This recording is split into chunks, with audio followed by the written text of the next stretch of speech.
despot's heel is on thy shore. Check out the lyrics. Maryland, my Maryland, his torch is at thy temple door. Maryland, my Maryland, avenge the patriotic gore that flecked the streets of Baltimore, and be the battle queen of yore. Maryland, my Maryland. Check out the lyrics here. Thou wilt not cower in the dust, Maryland, my Maryland. Thy beaming sword shall never rust, Maryland, my Maryland.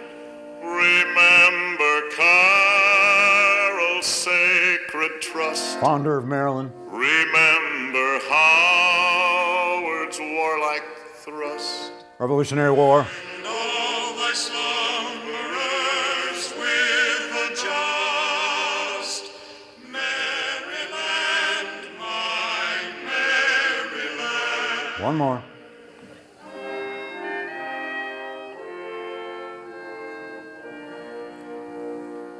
Dear mother, burst the tyrant's chain. Maryland, my Maryland.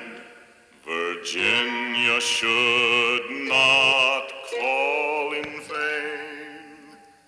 Maryland, my Maryland. She meets her sisters on the plain. Sick temper 'tis the proud refrain that baffles minions back on main. Maryland, my Maryland. Well, a Civil War song. I don't know how closely you could follow those lyrics, but there's enough in it that both sides claim the song. And Michigan stole it. I grew up singing, Michigan, it's ridiculous. But if you just look up the lyrics of Maryland, my Maryland, there's the last line that is clearly Confederate. You know, Virginia calls her sister states, or whatever the hell that was. But there's enough in it, and it's the point of this lecture. Both sides, over and over and over, say they are fighting for liberty. It's all about liberty. Liberty. Whose liberty? What liberty? But before we get to liberty, just a second here. I'll come back to all these. Whoops, sorry. Oops.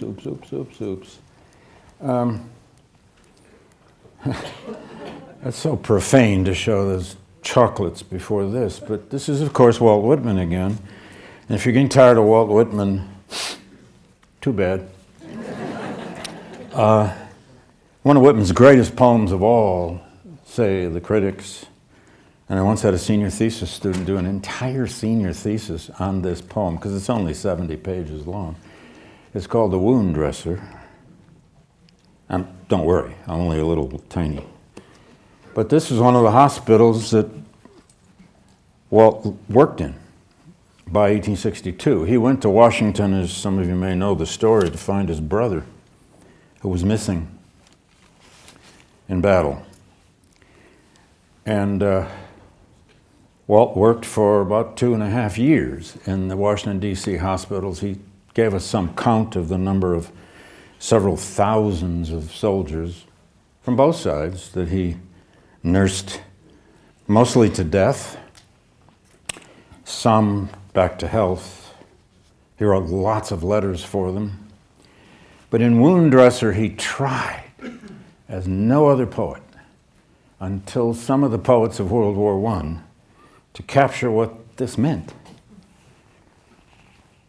Bearing the bandages, water and sponge, straight and swift to my wounded I go, where they lie on the ground after the battle brought in, where their priceless blood reddens the grass, the ground, or to the rows of the hospital tent, or under the roofed hospital, to the long rows of cots up and down each side I return, to each and all, one after another I draw near, not one do I miss. An attendant follows holding a tray. He carries a refuse pail, soon to be filled with clotted rags and blood, emptied and filled again. I go onward. I stop, with hinged knees and steady hand, to dress wounds. I'm firm with each. The pangs are sharp yet unavoidable. One turns to me, his appealing eyes. Poor boy, I never knew you. Yet I think I could not refuse this moment to die for you, if that would save you. It goes on in these brilliant, haunting, horrible passages, the last little verse. Thus in silence, in dreams, projections, returning, resuming, I thread my way through the hospitals. The hurt and the wounded I pacify with soothing hand. I sit by the restless all the dark night. Some are so young, some suffer so much. I recall the experience, sweet and sad. Many a soldier, loving arms about this neck, have crossed and rested. Many a soldier's kiss, dwells on these bearded lips. Classic Walt Whitman. And speaking of profane, one of our two presidential candidates 3 days ago, impromptu, apparently it wasn't in an interview, he hadn't been asked, gee, Mr. President, what's the meaning of the Civil War? Did you catch this one? It's not the first time he's done it. You already know now which one I'm referring to. Oh, sorry. But he said about Lincoln, well, quote, Lincoln was probably a great president, although I've always said, why wasn't that settled? You know, I'm a guy that, it doesn't make sense. We had that Civil War. Class is over. We don't need to study any of this. We didn't need to have that war. He'd have made a deal. And I guess we don't bat an eye. I mean, a fifth grader knows more than that. I'm sorry. All right. With some dispatch, I want to, I got to go the other way. I want to talk a little bit briefly about this question now. Once the war breaks out in the summer of 1861, what were the advantages, disadvantages, weaknesses, and strengths of both sides if this war goes on very long, or even if it doesn't? And then I want to say something in particular about what they said they were fighting for, and then we will go to Bull Run, the war in the West, the River War, Shiloh, and then back east to the peninsula. Now, the Union had all kinds of advantage in retrospect. We obviously know they had tremendous economic advantages, financial advantages. The northern states had 4 times the bank deposits of the South. That's a good start. Shelby Foote, in Ken Burns' film, if any of you have seen it, says the frankly ludicrous statement that the North fought that war, said Shelby, with one hand behind its back. No, it didn't. It fought it with the industrial power of the most growing industrial nation on earth. In manufacturing, the northern states had 1.2 million industrial workers. That was more industrial workers than the South even had, in any reasonable sense, industrial sites. The North had as many factories as the South had workers. One county in Connecticut, New Haven, right here, produced firearms in 1861-62 valued at about 10 times the entire South put together. Just go up Winchester Avenue, you see the remains that they're now mostly gentrified into apartments and other Yale buildings. But the Winchester gun manufacturing produced more firearms than the whole South put together. And that's not even counting what was made up in Springfield and what was made in other parts of Massachusetts. I've often said this, and it's not entirely untrue. We'll come back to it a little bit in a week and a half when we talk about the economic measures of the Union government in the war. But in some ways, the Civil War was won up there on Winchester Avenue. Not entirely. You'd get an argument about that from the families of all the men buried at Antietam or Gettysburg or 100 other places.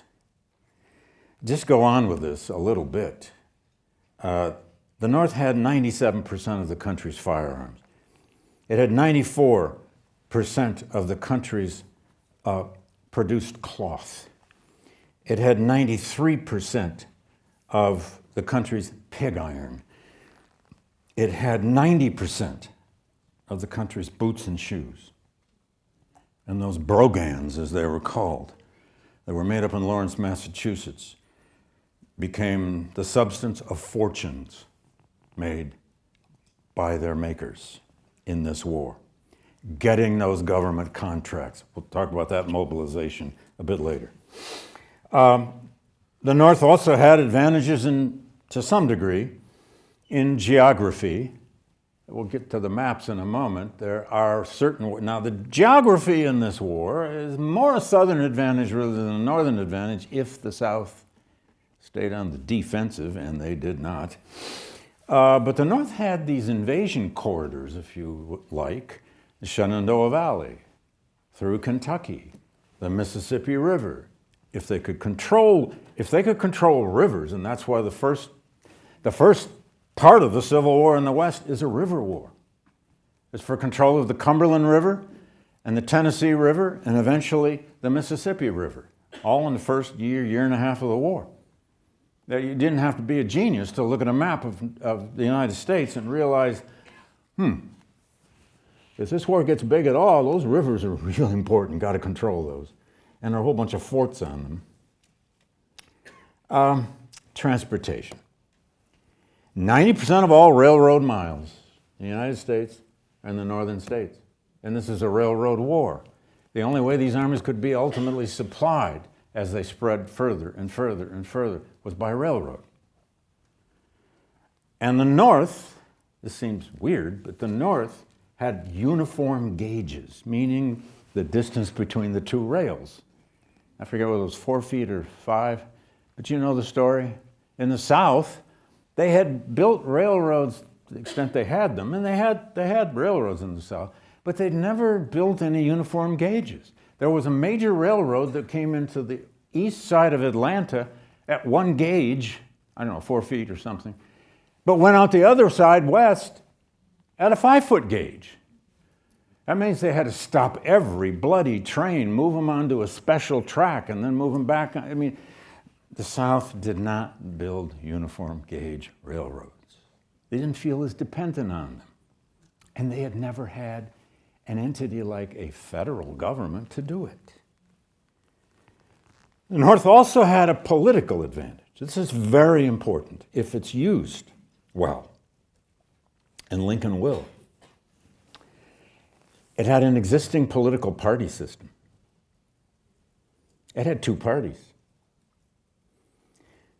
You want to get something done? You want to get something passed? Get yourself a majority and crack the partisan whip. And you get some votes. In the South, there's only one party. It's the party of secession.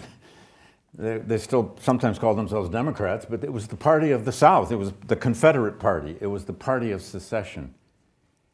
And this caused dissension after dissension after dissension that had no particular way to take place because they didn't have political parties.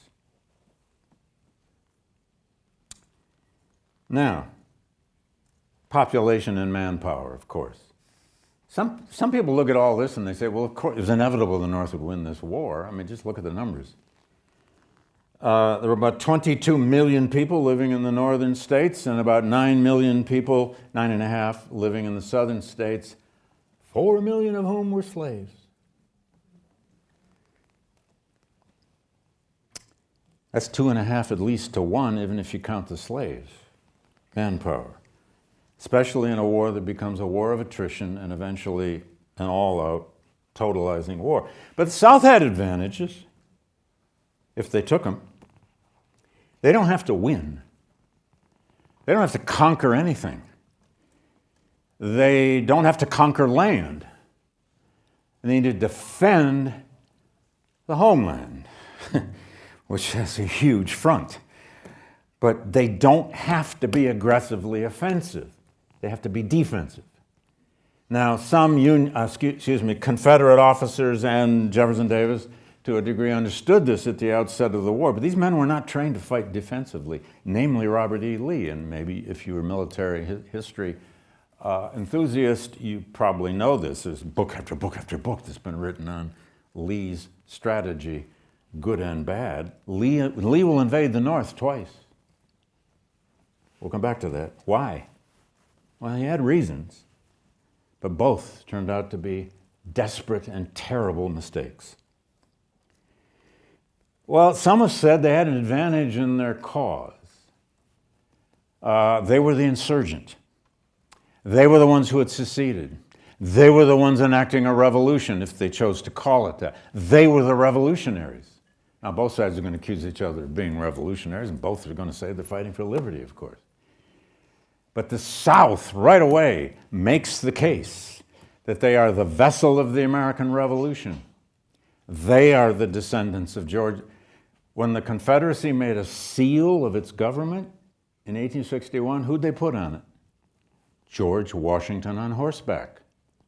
They were just enacting or acting out or, sustaining the American Revolution against centralized power. And they even used the word monarchy at times, although Lincoln had been elected.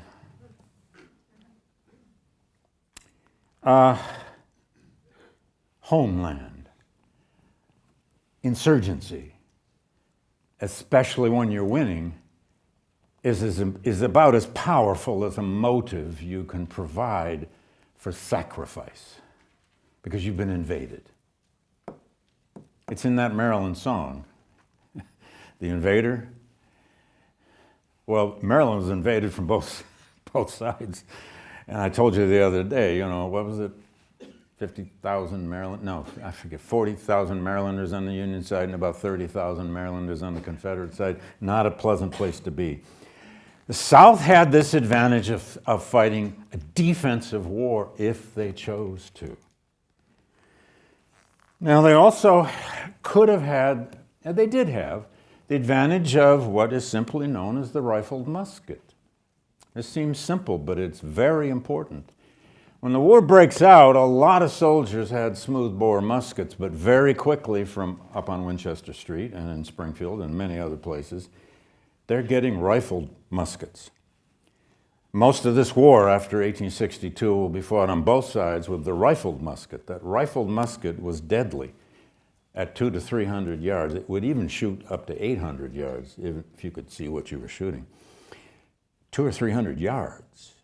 The old smoothbores, 75 yards maybe. You had to really see who you were shooting. They're fighting this war now with modernized weapons. And this war, like all long modern wars, led to an enormous ingenuity in the making of weapons. Long-range artillery. They'll have long-range artillery in this war by 1864 that will shoot 4 miles. Siege guns they will use around Petersburg in 64, 65 that would shoot 4 miles. It leads to the first practice of a deadly form of aerial bombing. Coming from the sky, you don't even know where. If you stayed defensive in this war, that rifled musket was a big advantage. If you stayed behind defenses and your enemy attacked you and had to keep attacking you, had to keep bringing the war, the battle to you, the side on the defensive has the advantage of this rifled musket. And all that meant, of course, is at the inside of the barrel. Well, that's not all it meant. This was a tremendous and hideous invention. The rifling of that barrel, which sent that mini ball out at a far greater speed and distance than ever before. Now, some have said that the South had, and this isn't all wrong, better generals, better military battlefield leadership, at least until later in the war, and there's something to that. A lot of the most talented American commanders at the level of colonel and above ended up in the Confederacy because they were Southerners. And many of them had experience from Mexico. And a lot of the first generals, of course, that Lincoln's government had to rely upon were just flat out lousy and political. Got their jobs because of politics. In fact, in Civil War military history, it's a huge theme, even within individual units. Who was a political officer and who was a lifer? Who was West Point and who just got his commission because he knew the right people, and everybody now wanted to be a soldier and a general as fast as they could. And then there's all that nonsense about, the South had the yeoman soldier, the yeoman farmer. They could shoot better. They made better, marksmen or snipers, something to that. Southern boys supposedly have been hunting all of their lives, and these Northern boys were just, city kids who didn't know how to use weapons and all. That's nonsense mostly, because a whole lot of these Northern guys have been hunting all of their lives too. They knew how to handle weapons. But they got to learn now to use all kinds of new weapons. Now, everybody at the outset of the war thought, virtually everybody, in June, July, August, even after Bull Run, thought this war would be short. All kinds of romantic nonsense is spoken on both sides about how, the Yankees won't fight. You could, all Yankees want to do is insult you. They don't want to shoot. And they may not know how. And Southern boy, Confederate soldiers' letters are full of this stuff. Here we are in Virginia, can't wait for the battle. Yeah, I can whip any 20 of them. And I know Joe, he can whip 40 of them. Whatever whip meant. That nonsense will be gone by 1862. The hope and the prayer that this might be a short war is going to die.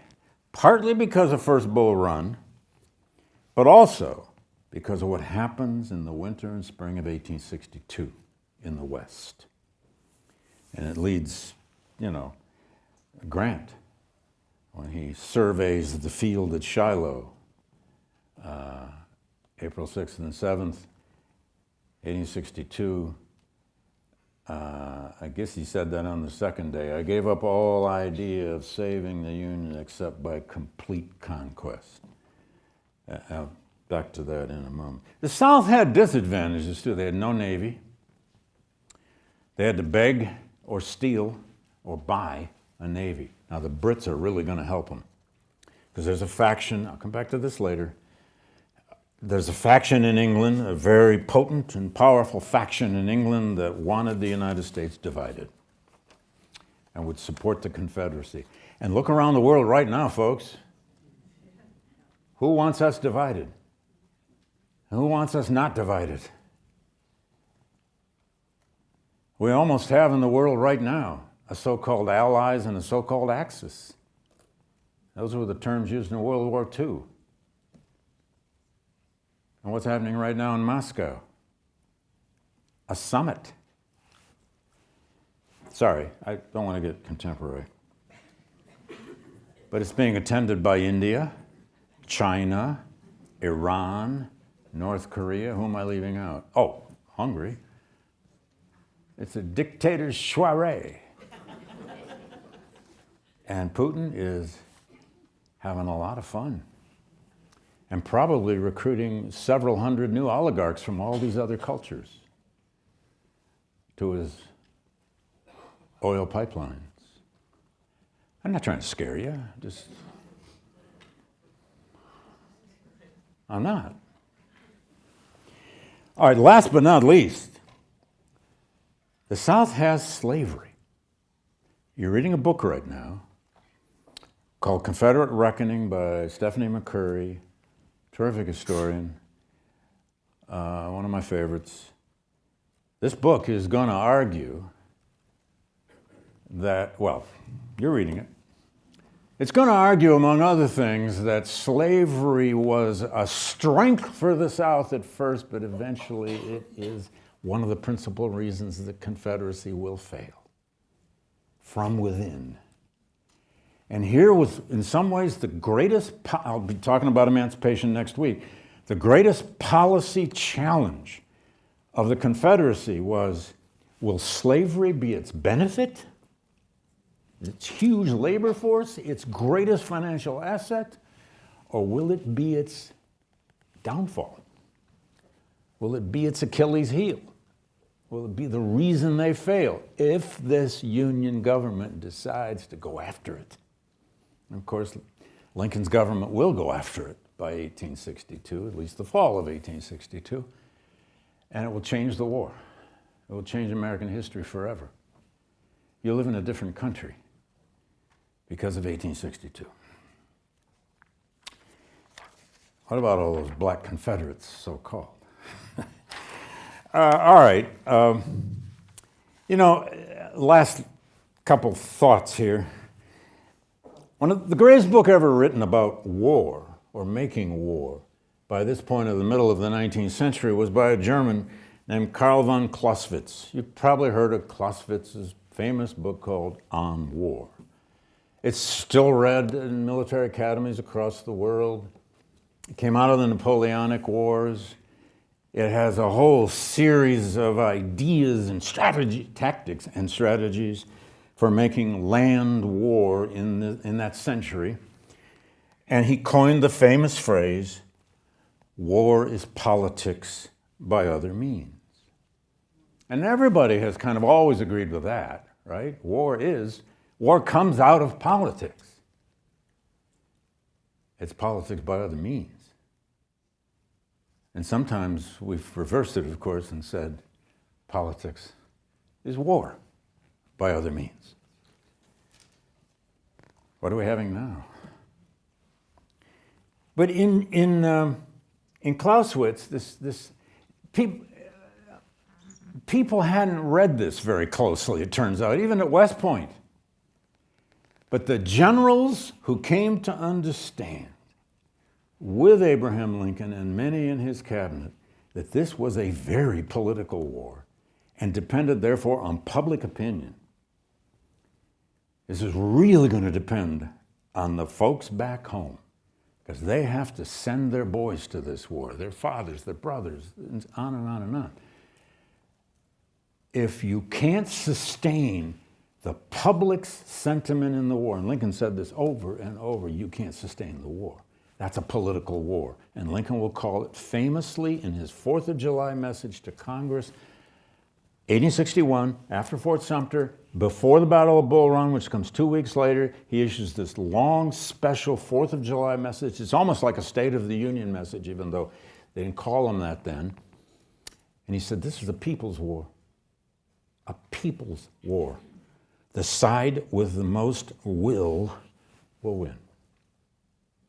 Now, he's still hoping for a short war. He wants a battle in Virginia, knock them out, send them back to their wherever they came from. They'll come to their senses. Of course, that's not true. That is not what happened.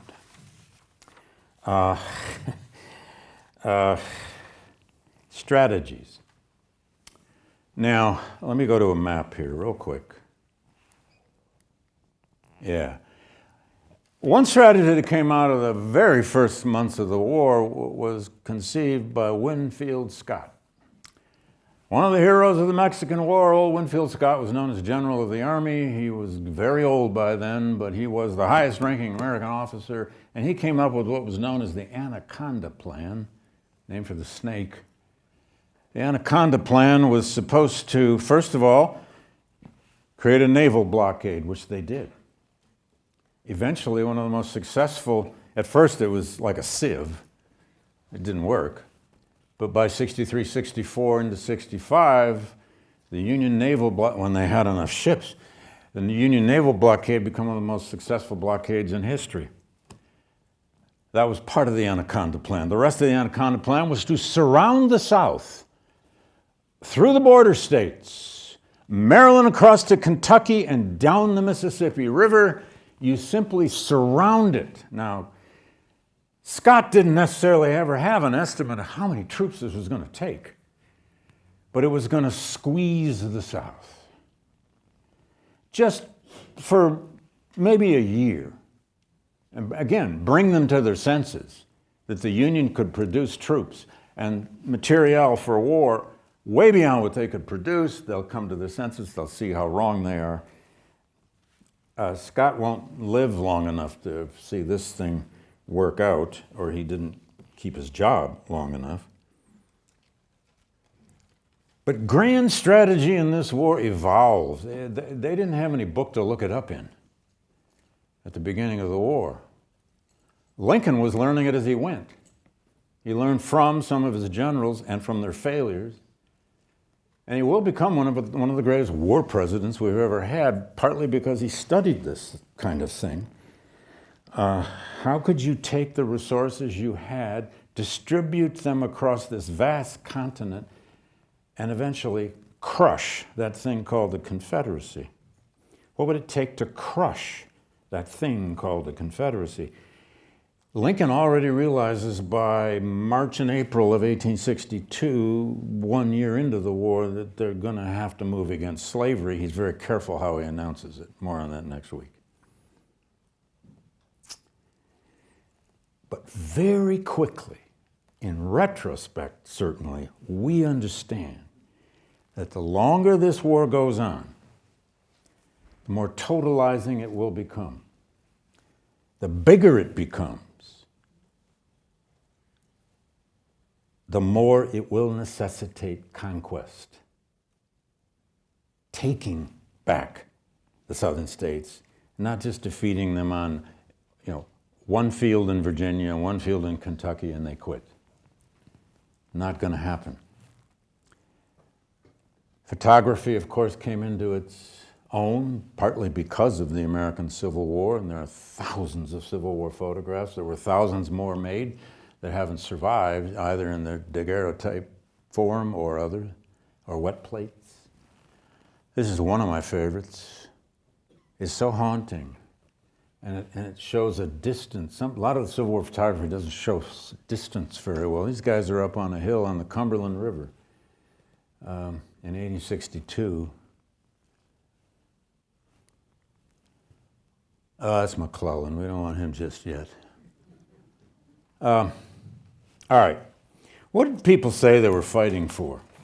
Oh, let's bring back our boys on the ridge here. What did they say they were fighting for? This is extremely important.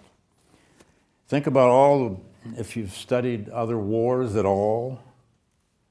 I said the other day, it's a terrible mistake to ever stop studying war because it's coming for you. What were their aims and reasons? On the northern side, all over the rhetoric, journalism, etc., in letters, increasingly thousands of them, people said it's because they fired on the flag. Now, that may not motivate. Somebody fired on the U.S. flag or even burned it today. It's probably not going to motivate a lot of people to go enlist. But it sure did in 1861. They said they were fighting for the Union. And that's going to mean something. They said they were fighting for the Constitution. They said things like, fighting to save the Republic. I'm fighting to save the government. That's before going into any battle, of course, usually. There was an almost unbelievable patriotism on both sides. 100,000 men have enlisted on both sides by the time of the Battle of Bull Run. They're not all there in Virginia yet, but they've enlisted. It's soon going to be another 100, another 100, another 100, and eventually in the millions. These ideas seem like nothing but, firing on the flag. It's an abstraction in a way, isn't it? Our government. Preserve the Union. Sustain the polity, one said. Sustain their privileges and freedoms under the constitutional framework. Okay? You go to war for that? The Constitution in 1861, for better or worse, was a sacred document to people. If there was a United States, it's because they had that Constitution. They fought like hell over it. They had very different interpretations of it, just like we do. It's all over our political discourse today. Kamala Harris must use the word Constitution 78 times a day right now. Trump may be too. For folks in the North, the Constitution and the Union, it turns out, meant a shield, a protection. They saw it as a covenant of creeds. Yeah, we can disagree on the creeds, but a covenant, a shield that would hold together the social order. And secession of the southern states and threatening war over this problem of slavery was threatening that social order. I mean, you can live the rest of your life wondering, why would all these boys go off and die for this? Well, listen to them. A New Hampshire farmer enlists. His unit goes to war. He's at Camp Brightwood in Washington, and he says, the question now is country or no country, liberty or slavery. He doesn't have any diarrhea yet. He's well fed. He's got a lot of stationery to write home with. They're marching every day. They haven't seen a Confederate yet. That's the best part of being in the Army. You haven't seen the enemy yet. You haven't been shot at. A lot of Northerners simply feared chaos. They thought secession meant chaos. It meant anarchy. So they said. A 50-year-old railroad contractor, guy's kind of way up on a railroad. His name is Robert McAllister. He left his lucrative job in 1861 and enlisted in the Army at age 50. He didn't have to. As soon as they got a draft the next year, it only went up to age 45. But this guy said, quote, I've enlisted to Help us put down this wicked and unjustifiable rebellion. Our country and property is worth nothing if we don't, nor will life ever be secure. Now, if you believe that, you'd probably go to war. You'd do almost anything. And they almost all said they were fighting for liberty. Liberty, liberty, liberty, liberty. They're always fighting for liberty. And by the way, this is a society that experienced in the previous 4 elections, general elections, in fact, all the way to 1872, here's a statistic. Go back to your dorms and play trivia or something, but lay this one on your fellow voters. Between 1848 and 1872, the average turnout in an American general election was 75%. Now, obviously, women couldn't vote, but who's to say they wouldn't? Obviously, most black folks in the North couldn't vote. Some did. Who's to say they wouldn't? And this is still mostly a rural society. There were elections in some states that had 85 to 90% turnout. It put us to shame. Last general election, we had 66% turnout, and we were celebrating. And the youth vote turnout, I don't mean to be offensive, was higher than normal. I mean, it slipped over 50%. Most young people don't vote. You all do. But I bet you know some folks who don't. Ohio had a 90% turnout in the 3 elections before the Civil War. Ohio. There were swing states in those years. They tended to be border states for obvious reasons. Again, underline this. On the northern side, they tended to see the Union as protector, as shield. But when you shift to the southern side on this, what the South say they were fighting for? They said the Union was now their, well, at least those who supported the Confederacy, and most did, although there are pockets of the South that did not. Upstate Georgia, western North Carolina, eastern Tennessee, so on. So many Southerners now saw the Union as their destroyer. That Union, that federal government, is destroying their way of life and their future. That's what they came to believe. Northerners said this Union was a shield for their ideas. Liberty, free labor, free thought, free speech, free institutions, and free mobility. Moving west. Liberty, liberty, liberty, all over the place. But to Southerners, they said, no, it was a threat to their liberty to do what they wished with their property. Even the small yeoman farmers who didn't own any slaves aspired to. They said they were fighting for Southern rights. And they had a list of those. They wanted secure institutions too. And what happens when people believe they're fighting for something existential? Especially in a religious society. And the United States was a deeply Protestant Christian society. Causes in this kind of conflict that now breaks out in war tend to grow into a kind of cosmic conflict. It falls into cosmic dualism almost overnight, good versus evil. Are we at that point in America? You've read all this, you know. Are we at that point in our politics where we're just good and evil? That person with a Harris sign up the block from you, you know, they must be transgender. I mean, they must be a flaming San Francisco liberal who's just moved to Connecticut. They must be in favor of, name your issue. Open borders, open borders, open borders.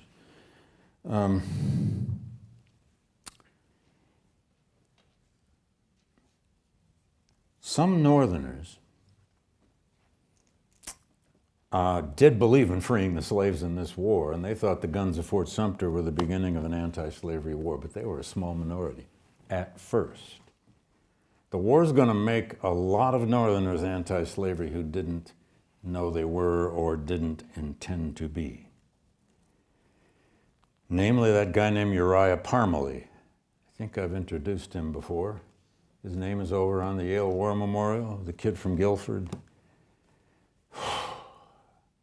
He becomes a pretty rowdy abolitionist because of this war. I invite you to look at the section in our Yale and Slavery book on Uriah Parmalee. The same thing happened to my guy Charles Brewster that I introduced just the other day. But on the Southern side, they even had other reasons. They had a whole list of grievances. They had Southern grievances, as they called them. And in their letters, we find them rehearsed over and over and over. And now they not only had grievances about their future, they were invaded. They were undergoing coercion, they said, by fanatical abolitionists in the North. Were all Northerners fanatical abolitionists? No, by far not. But they were in Southern rhetoric. Southerners now compared Northerners to British tyranny in the American Revolution. They were the true inheritors now of that American Revolution. They were fighting for liberty, they said, the right of self-government and the right of self-determination. Now, who can be against that?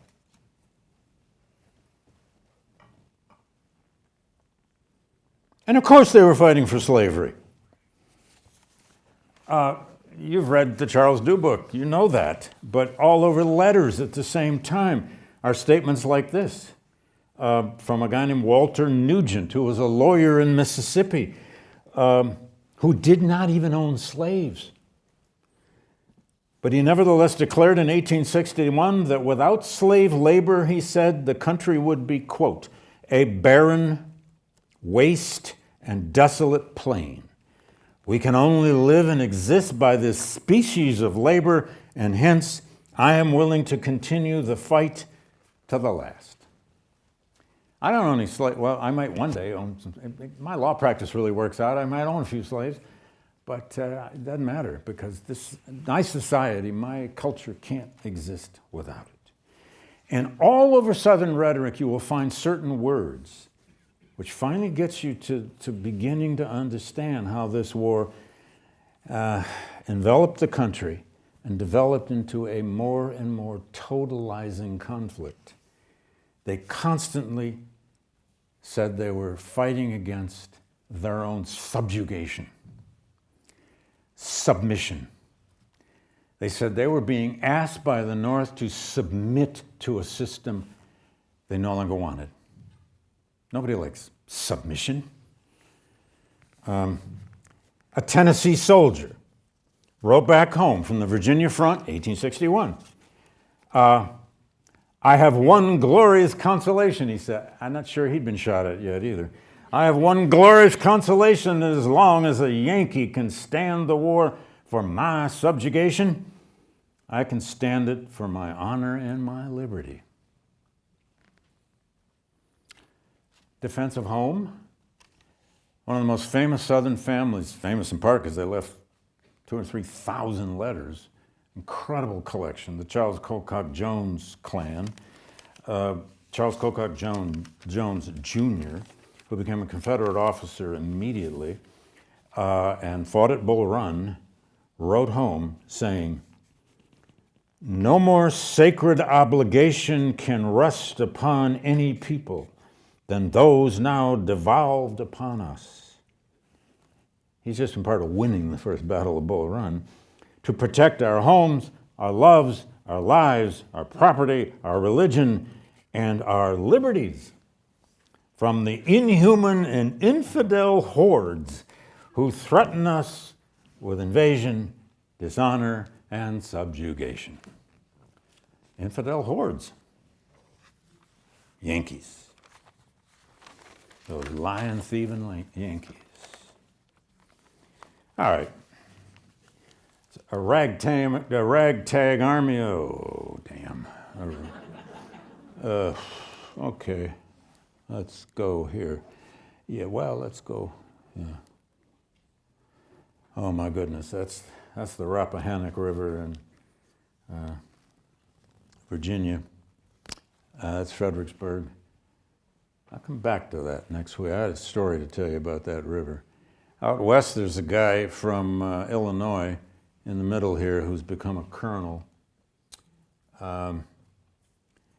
He'd essentially drank himself out of the Army. Ulysses Grant was a very depressed man in the 1850s. He'd been stationed way out west in Oregon and California, and oh God, he hated it. So he quit. He was selling apples on the streets of St. Louis. And he moved over to Illinois. And when the Civil War broke out, they said, hey man, you got a West Point degree, don't you? Yeah, you fought in the Mexican War, you're a colonel. Create a regiment. He created a regiment. Within 6 months, he'd be a general.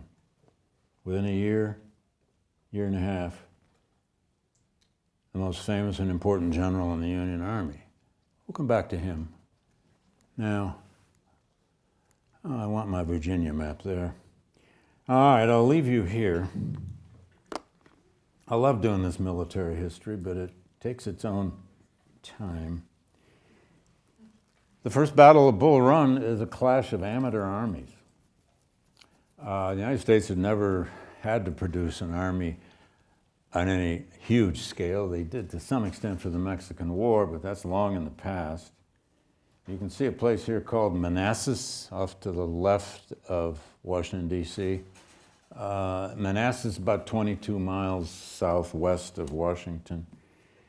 In late May through June into early July, Lincoln's called for 75,000 volunteers. He's getting way over 100,000, all trying to trek through Maryland. And they had a lot of trouble getting through Baltimore to get to Washington, D.C. in a place called Camp Brightwood and then other camps. And the pressure now, the pressure of on to Richmond in newspapers. All the northern newspapers are saying, hey, there's an army in Northern Virginia. They're growing. They're in Northern Virginia. They're threatening Washington, D.C. Get on with it. Go attack them. On to Richmond, on to Richmond. Confederacy had just moved its capital from Montgomery up to Richmond. Get this war over with. Go whip those fools, and this will be done with. The general in charge was a guy named Irwin McDowell. Not a lot of experience. It wasn't all his fault. He had an army of 35,000 men in just south of Washington, D.C. They all move across the Potomac River. And they were supposed to move much earlier, but they weren't ready. They weren't trained. They not only didn't know how to march forward, they didn't know how to retreat, which is important, especially if you're defeated. Lincoln is trying to respond to public opinion. He's trying to say, well, hold on now. I gotta have an army that actually knows what they're doing. He didn't. Finally, mid-July, after a famous headline appeared in the New York Tribune, the largest subscription newspaper in the United States, edited by Horace Greeley, forward to Richmond. Lincoln gave in. He gave orders to McDowell, I don't care how untrained you are, march on the Confederate army gathering around Manassas, Virginia, and defeat them. So McDowell tried. He complained over and over again to Lincoln that his troops were, quote, green. And Lincoln's response to him famously was, well, yeah, you're green, but they're green too, I hope. On Sunday, July 21st, they finally marched. They contacted with each other at a place called Manassas Junction, or along a creek, or a little river called the Bull Run Creek. This was the first significant battle of the Civil War. It was a hapless sort of battle, especially on the Union side. They honestly had never seen combat. Some of the officers did not know how to maneuver men in the face of battle. They had never faced artillery. I mean, they might have had, fake shooting sessions. At first, it was an advance by the Union side that looked relatively successful, but then they got confused. And the counterattacks by the Confederate troops drove the Union troops into complete chaos. They, as I said, did not know how to retreat. A proper retreat means you march to the middle and then all in a line back, not just drop your guns and run, which is what most of them did. Men would be crushed under caissons and cannon wheels. Ambrose Bierce, mentioned the other day, who becomes a famous writer later, was one of those people, crushed his head by a cannon wheel, and badly injured, survived. It became a 22-mile retreat of a Union army all the way back into Washington, a colossal and complete rout, defeat to the Union Army. The Union Army lost about 460 killed, over 1,100 wounded, and 1,312 missing, about 600 of which eventually were deemed dead. The Confederacy lost 387 killed, 1,500 and some wounded, only 13 missing. It shows you who won this battle. Headlines across the country, headlines across the South, a total Confederate defeat. Washington is threatened. The war could be over before the summer's over. We don't want that on there. No. We want him. Now, in this circumstance, late July, with this ragtag, what's left of McDowell's army retreating into the streets of Washington with no discipline, Lincoln has to decide what to do. Thankfully, the Confederate Army itself, pretty disorganized. They hadn't done much of this ever either. Even though they had a little bit better commanders, they stayed put. They weren't yet going to threaten Washington. Had they? Who knows what might have occurred. Last point here. The most dashing and famous young officer in the Union Army was a 34-year-old guy named George Brinton McClellan. He's the guy in the middle, always trying to be Napoleon. And he was known as Little Napoleon. He's often seen as, in Civil War narratives, certainly in Ken Burns' film series and so on, he's often portrayed as a villain. He's a ready-made villain. If you want a melodrama out of the Civil War, McClellan all but volunteered to be the villain. I mean, I didn't really mean to, but he's going to become a villain. He's a great officer when it came to training, an inspiration of young men. West Point guy. Briefly participated in Mexico. He was a very young man. He had won a battle out in West Virginia of a sort. Lincoln's trying to find a general now. He appoints George McClellan, commander of this huge army that is now still, arriving in Washington. It will now be named the Army of the Potomac for the river. And McClellan will now put that army into camp, into training all around Washington, D.C. for months on end. Lincoln wanted him to reorganize the army and go right back into Virginia and fight, but not McClellan. McClellan was a great organizer. He loved to have parades. He'd get out on his horse, and sash and sword. He'd raise his sword in the air and he'd ride in front of his men, and the men would cheer and scream and holler. They loved McClellan. before battle. He was a pro-slavery Democrat from New Jersey. He had a messianic complex. He wrote dozens and dozens and dozens of letters to his wife, which are precious ammunition if you want a villain. He believed he was somehow divinely inspired, appointed to win this war. Who would have thought, he wrote, that I would be called upon to save the country? And he would write lines about how, it appears they want me to save the country. It's on me now, and so on. It got to the point where Lincoln was so impatient, and I'll stop here, with McClellan's, what Lincoln called McClellan's slowness, this long training he put this, and this army needed the training.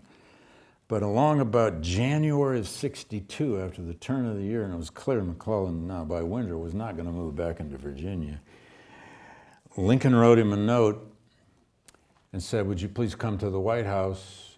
I need to see you. And McClellan said he was busy. And then Lincoln wrote back and said, well, if you're not using it, might I borrow your army? Their relationship, shall we say, was falling apart. But he didn't have anywhere else to go. Lincoln didn't have anywhere else to go. McClellan is going to come up with a plan, and we'll come back to this next Tuesday. It'll be known eventually as the Peninsula Plan. There it is. He finally says, I have a plan. I'm going to sail the entire Army of the Potomac, 100,000 men on every ship we can find out the Potomac and down the Chesapeake Bay, land them on the coast of Virginia, and threaten Richmond from the east. And at first Lincoln said, you're going to do what? No. And a lot of the other general staff said, what? But then they started getting the ships. And pretty soon Lincoln said, oh, okay, but you got to leave about 1/4 of your army in Northern Virginia to protect Washington. And what will ensue in the East is this first huge campaign of the war. And it'll be an amphibious invasion of the so-called peninsula between the York and the James rivers in Virginia. And they will move 60 miles to Richmond and fight the bloody 7 days war. Meanwhile, in the West, Grant is leading a campaign against those forts on the Cumberland and the Tennessee rivers and changing the war. Changing it also in the sense of it becoming increasingly terrible and bloody. Casualties, lists and statistics that will shock the country into increasingly the realization that this is not a short war.